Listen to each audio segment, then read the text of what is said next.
I worked at a chain salon in a mall in Penn State. And I had this college girl come in, and she had, like, kid you not, like white blonde hair. And she had these like dark roots, and she would tell me that she would like bleach her own hair with sun in. Hey, welcome to another Zoomcast episode of Why Richmond is Awesome. I am Sam from the Richmond Experience, and as always, well, new this week, I'm hanging out with Laruen Glaser of the Glaser Group.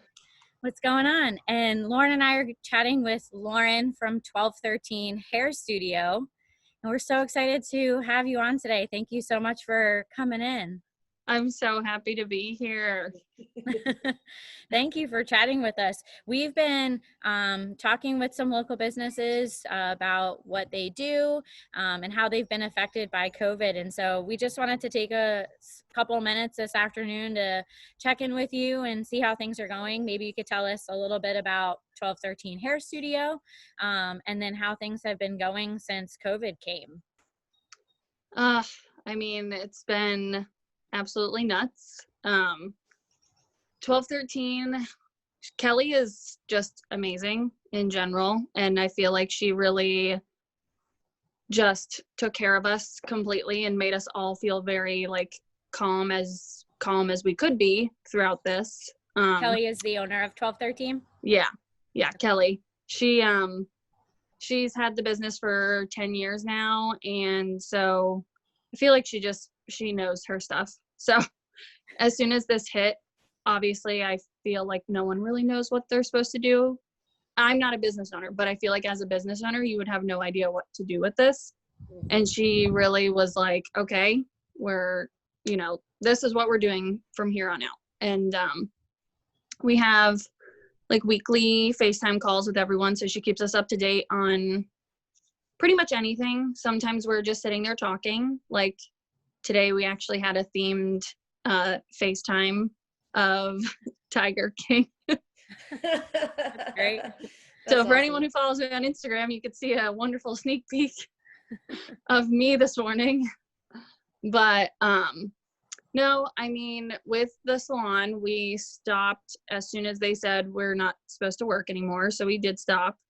And after that, I feel like everyone was lucky enough to get on unemployment. So everyone was able to get some sort of benefits from that. And with going back to work, she was at least trying. I don't even want to use the word trying to be smart, but she was just trying to be very cautious about going back.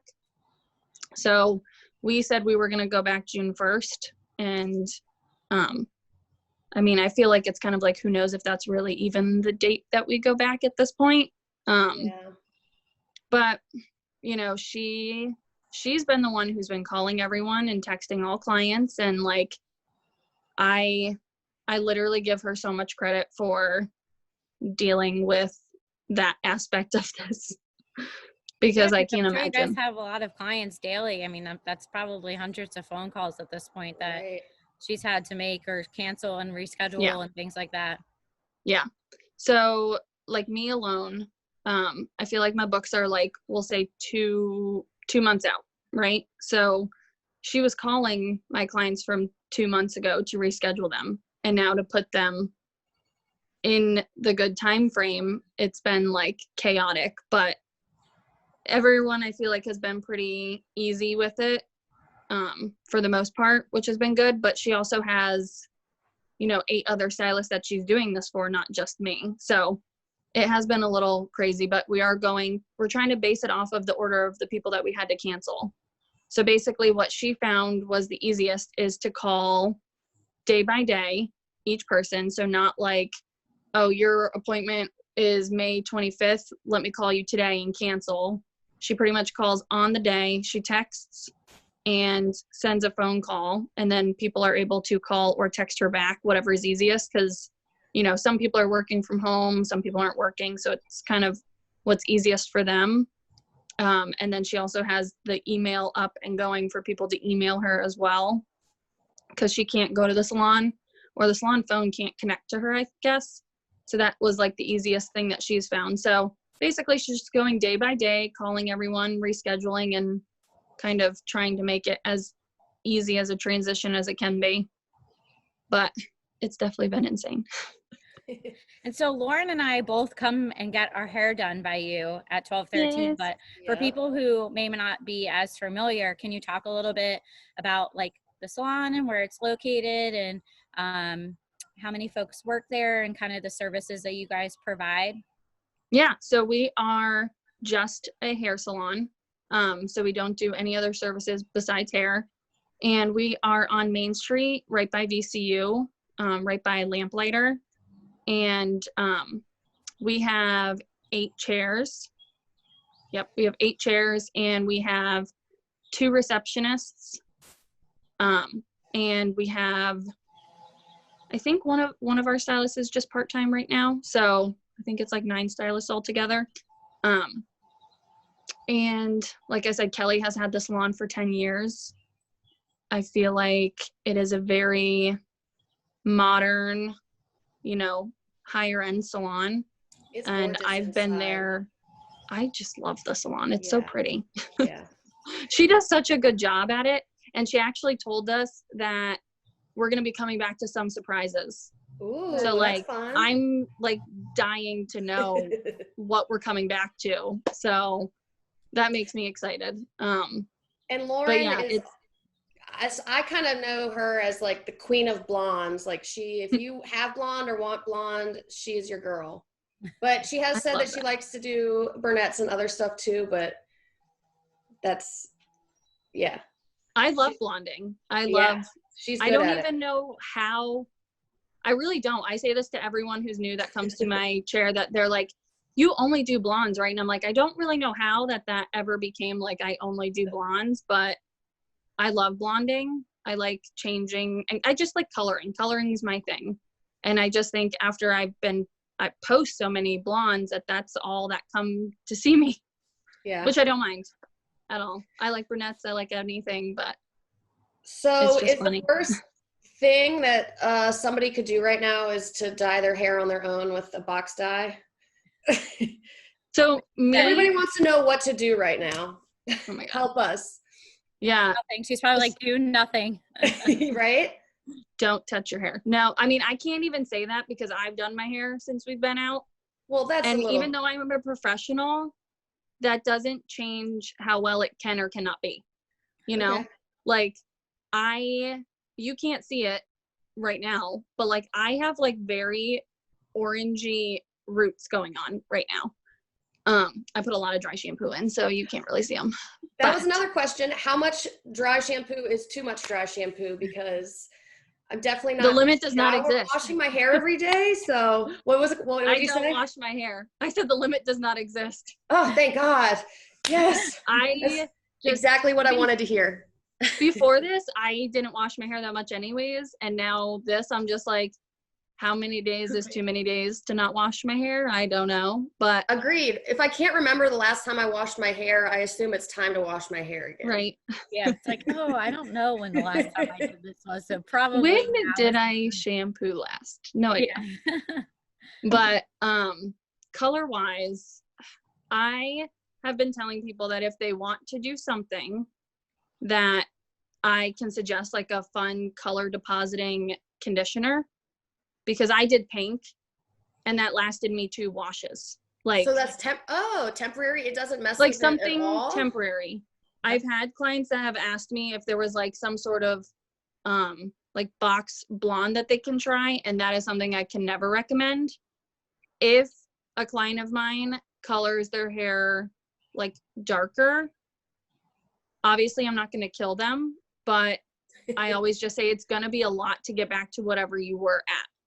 So it's really your choice. Like if you want to do something because you feel like you're that desperate right now, you know, just know that there could be potential long-term of getting back to what you want. But now's the time to try out a fun color that'll last for a couple days. Exactly. I can always recommend a fun coloring deposit that will wash out. And if it doesn't wash out fully, it's something way easier to fix than, yeah, I had one client who does I do a balayage on her, And she was like, I was thinking about getting sun in to put on my roots. And I was like, you will have orange roots. Like you will have orange roots and broken ends. So I didn't even know they still made sun in. That was like my preteen years. I have this like awful story from when I first started hair. I worked at a chain salon in a mall in Penn State. And I had this college girl come in, and she had, like, kid you not, like white blonde hair. And she had these like dark roots, and she would tell me that she would like bleach her own hair with sun in. But what she would do is she would spray it in and blow dry it in. If you felt the ends of her hair, you would just like melt, because it was literally just like crinkled, fried ends. And I was like, I can't do anything to your hair. I was like, you need to stop touching it. It was insane. Naturally, yeah. So after that, I was like, do not ever touch sun in again. My horror stories. I could agree with that. Okay, I have another question. I feel like men's hair, all the men in our lives, their hair is looking really rough right now. Like it's not as easy to hide. Oh yeah. I see a lot of people trying to cut their husband or boyfriend's hair. Would you recommend it? Do you have any tips? Just let it go? So, not that I feel like I'm a bad person to ask that, but I really don't cut men's hair. Okay, that's fair enough. But I will say, my brother cuts his own hair. How? I always ask him to like show me, because I'm like, it doesn't look bad on him at all. My thing is I have seen a couple videos, on like professional hair pages of like the women trying to cut their husband's hair. The only thing, like depending on the person's, hair texture, that's like the biggest thing is going to be the texture of someone's hair. So like if they have curly hair, then that's something that's going to be like so much harder to try to do versus like someone who has like straighter hair. Right. But I would say it wouldn't hurt to like at least use like trimmers on the back of their neck to at least like shape that up. Yeah. Or even like around the ears, because that's something that could be a little bit easier. Right. I've done that before. I know. It's like, it's kind of crazy. My dad like won't even, he's like, please, I don't know what to do my hair right now. Can you please just fix me?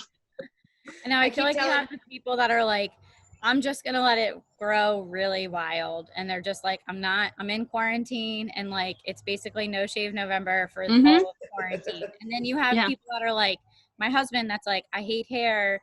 And if it's not going to be clean, I'm like shaving it. And he is literally just like, put it on a one and shaved his whole head. And I cried because I was like, this cut of hair is gone. And then you have like very brave people that are like, legitimately trying to cut loved one's hair, and I'm baffled by it. I would be so scared, and I'm not go well. I'm not ballsy enough to try that. I keep telling Alex he's gonna have a man bun by the end of this. It's gonna get so long. I always say, like, if you are trying to do it with clippers or something, start off like as long as possible and work your way into something shorter, because I 100% made the mistake when I first started cutting hair. My poor dad. I used like the smallest guard ever on a clipper on him, and basically made him just bald. And it's not like he has like the most amount of hair ever anyways. So, and he was still a teacher at my high school then. So, poor man. But he did tell everyone that I did it and that he loved it so much. So that's sweet. I know. So the salon's closed. You guys sell products. If we're like running out of products, I've heard, and I don't know how true this is, that like on Amazon, sometimes you're not getting what you're paying for or buying. Is that true? Do we need to be wary of buying high-end hair products online, or? Yeah. What? So I say this to my clients before quarantine, like, as much as I would love to be able to give you the easiness of just ordering from Amazon or wherever, we'll say Target, even though they don't sell professional products, but you know what I mean? Like, if I could give you the ease of just ordering something online and you could get it right to your house, easy peasy, I would. but that's not how you guarantee getting a professional product anywhere. So at the salon, yeah, if you email Kelly, she will do like drop-offs. She'll have it ready for you to pick up at the salon. I am able to recommend different professional, like online things that you can buy that I can recommend to people. But it's so hard with third-party companies buying from, because you have no idea what you're getting. Half the time it's old, and people don't know that because it looks the same. But if you actually read the expiration date, it's like 5 years old, and that's how they're able to sell it at such a cheap price. Or it's because it's a third-party company, it's probably altered in some way with like alcohol or water or whatever it is. It's usually just not even the product you thought you were getting anyways, even if it's at a higher end ticket price. So I always just say, don't even try it. Like, if you really need something, ask your stylist to recommend something. And if you're not wanting to leave the house, then they should be able to set you up with, even if it's not what you get at the salon, something professional that you can order online at home anyways. Because like, God forbid that you do get something from Amazon and it's just not even remotely the same, and it does end up damaging your hair, because that could happen. So it's really hard to, I guess, since nobody's seeing me, I'm not going out anywhere, it really hurts to use these great, nice products to still wash my hair and do my hair with when nobody sees, but it's still really important to use the good stuff. Think long-term on it. Don't even think short-term. Okay. Because if you think about it now, this is the time that you are actually able to let your hair like kind of become more moisturized, more hydrated, like less damage. Like, this is the time to protect your hair because no one is seeing you. Yeah. Put it up in a Alex, bun. Between my hair and my skin, if they're not flawless by the time this is over from not doing anything, no makeup or anything, then I'm going to be really mad. Exactly. Oh yeah. I said to my mom right before we went on here, I was like, look at my makeup. I haven't done makeup in like weeks. And she's like, see, don't you look so much better without it? I'm like, no, I look fabulous. Like, I'm so happy I was able to put it on today. You're like my face looks so nice. I didn't even know it could look this nice. Yeah, I was like, I didn't know I could look like this. I didn't know who I was before. I'm still there. You still got it underneath. Minus the lashes, because that is long gone. I am a whole new person with no lashes. How about classes? I know when 1213 was open, and it seems like now even on your Instagram, you're sharing like some tips for styling your hair. I know I personally watched like one of the IGTVs that you did with how to style your hair, like if you haven't watched it in a couple of days. Yeah. So those are awesome. How have those been going? Well, they were great. And then I feel like me in quarantine has just been like kind of a roller coaster. Like, I'm very like wanting to do a ton with my Instagram or like helping my clients with, you know, styling, whatever tips. And then I'm like, now I don't want to do anything. Yep. So it's funny because before I was getting ready, I was like, I'll just film myself curling my hair. Why not? Like, I haven't done this in weeks. Like, I really should do something again. But I think the amount of things that's that everybody. We're all we're all on the same roller coaster. But I know that you did or were doing wine classes to teach people how to curl their hair and that kind of stuff.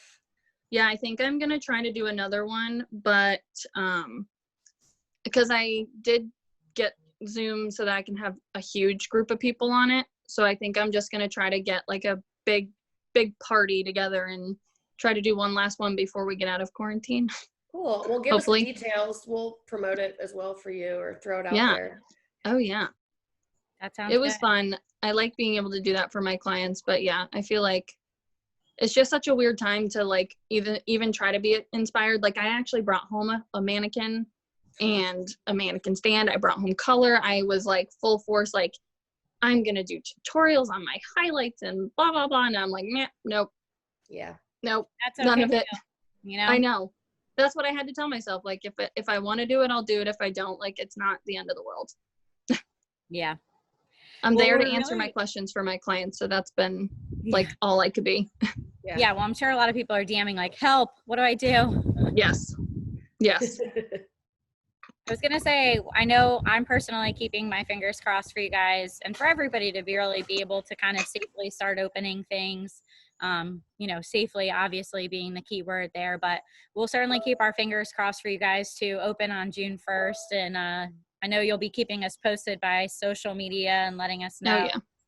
Oh yeah. We listened to all the guidelines that they had talked about. I feel like luckily enough, it wasn't as like crazy as it seemed to be in Georgia for some stylists. So, you know, we do have a lot of guidelines in place, and I feel like how Kelly has had it to be set up, I do feel extremely confident going into the salon again. Now, as long as everything else is safe, I'm fine to go in. Are clients going to have to wear masks to get their hair done? Yep. So we did have like a conversation this morning about it. And if I remember everything correctly, everyone has to wear a mask. You have to wear a mask the whole time you're there. Is that going to be hard for you as a stylist with like, what if people have like the tie masks or the ears and then I you'll have to wear the ones that's around the ear. Okay. Like it will be required that you have to wear one that's around the ears. Me personally, I'm not scared, but I'm nervous to wear it because I have a heart condition, and like my breathing in general is not like 100%. So it's going to be really hard for me. So breaks are definitely going to be in order. And because I told her this morning, I'm like, I'm probably going to double up on my mask because I'm too nervous anyways, even though that's going to be stupid, but whatever. I even sent her a picture of like this big gas mask that I was like, could I wear this in there? Is that going to be too much? But I know everyone will have to wear masks. There will be like a questionnaire that she'll send out before you come in. And I think when you come, you'll have to check off a question box. We do have like a touchless or contactless thermometer to check temperatures. You have to sanitize before you come in. You can't come in until we tell you to. And trying to think of what else we really went over.